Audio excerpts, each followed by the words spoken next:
Atlanta স্টেডিয়ামে আমাদের ঠিক পাশে এই মুহূর্তে ইংল্যান্ড দল, তারা মাথা নত করে যখন মাঠ ছাড়ছে আর্জেন্টিনা, তখন তাদের উদযাপনটা চলছে।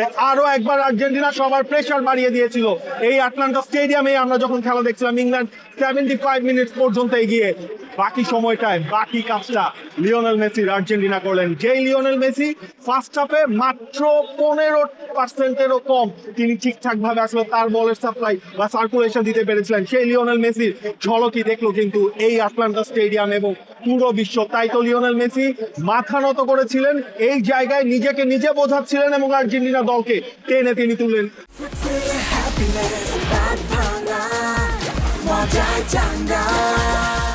এই ম্যাচে 2টা অ্যাসিস্ট আর্জেন্টিনা দলের, এবং এই স্টেডিয়াম জুড়ে এখন চলছে মেসি মেসি, এবং সবাই এভাবেই গো ডাউন করছে লিওনেল মেসিকে।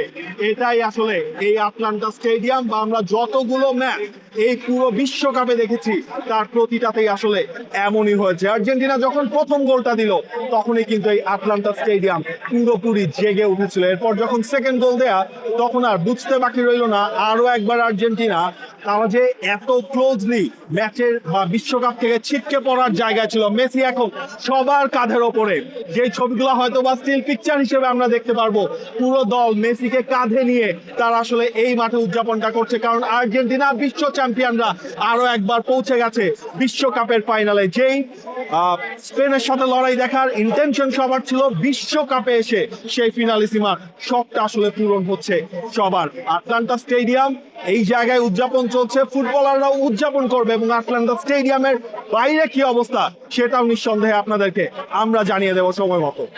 For more updates, subscribe to our YouTube channel and click on the bell icon. Follow us on Facebook and Instagram. Download T Sports app to enjoy exciting games and highlights. Visit tsports.com.